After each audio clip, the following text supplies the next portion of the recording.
लंबी दिहार माइंस की सबसे अजीब बात क्या है जानते हैं? वहाँ समय अलग महसूस होता है। कुछ मिनट बहुत लंबे लगते हैं।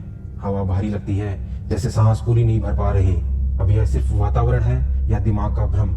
जब इंसान खतरा महसूस करता है तो उसका शरीर पहले प्रतिक्रिया देता है, समझ बाद में आती है। और शायद इसीलिए लोग वहाँ अचानक असहज हो जाते हैं बिना कारण। कल्पना कीजिए, आप एक टूटी सुरंग के सामने खड़े हैं।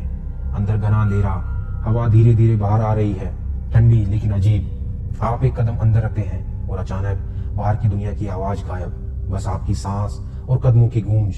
उस पल इंसान समझता है अकेलापन क्या होता है। लेकिन असली डर तब आता है जब अकेले होने के बावजूद मन कहे आप अकेले नहीं हैं। कुछ ट्रेकर्स ने बताया उन्हें लगा जैसे कोई पीछे चल रहा है। रुकते ही आवाज रुक जाती है, चलते ही फिर शुरू।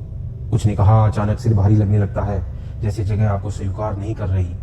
अब जरा सोचिए, अगर अलग अलग लोग एक जैसा अनुभव करें तो क्या यह सिर्फ संयोग है या वातावरण सच में मन को प्रभावित करता है? मानव मस्तिष्क अंधेरे में खतरा सोचने के लिए बना है।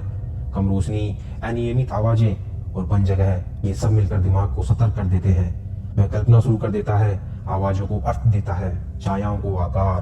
तो क्या लंबी दिहार माइंस भूतिया है या यह मानव मस्तिष्क की सुरक्षा प्रणाली है? लेकिन फिर भी अगर सब कुछ दिमाग बना रहा है तो यह एहसास इतना वास्तविक क्यों लगता है? दिल की धड़कन तेज क्यों हो जाती है?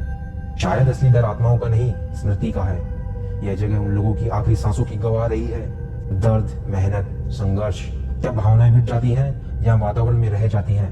हम सोचते हैं हम जगहों को छोड़ देते हैं, लेकिन शायद कुछ जगह हमें छोड़ती नहीं। क्या हम वहाँ किसी और की उपस्थिति महसूस करते हैं या इतिहास की गूंज? अगर आपको वहाँ रात में अकेले रुकना पड़े, पूरी खामोशी, दूर हवा की आवाज और अचानक लगे कि सुरंग के अंदर कोई हिला है, तो आप क्या करेंगे? तर्क मानेंगे या अपने डर पर विश्वास करेंगे? शायद डर का सबसे सच्चा रूप वही है जहाँ प्रमाण नहीं होते, लेकिन एहसास बहुत गहरा होता है। आज लंबी दिहार माइंस खाली हैं, पत्थर टूट रहे हैं, पेड़ उग आए हैं, समय आगे बढ़ चुका है। लेकिन कुछ लोग कहते हैं वहां जाने के बाद खामोशी साथ लौट आती है, जैसे कोई अधूरी कहानी जो खत्म नहीं हुई। तो सच क्या है? आत्माएं, मनोविज्ञान या इतिहास की गूंज? क्यों कुछ रहस्य समझे नहीं जाते, बस महसूस किए जाते हैं? और शायद डर बाहर नहीं होता, वह उस पल जन्म लेता है जब इंसान पहली बार महसूस करता है अंधेरा उसके आसपास नहीं, उसके भीतर भी है। मैं था आपके साथ और आज हमने सिर्फ एक खदान नहीं देखी, बल्कि उस सन्नाटे को सुना जो अभी भी किसी का इंतजार कर रहा है। क्योंकि दुनिया में कुछ कहानियां पूरी तरह सुलझती भी हैं और हमेशा अनसुलझी भी रहती हैं, क्योंकि यही है कुछ सुलझे।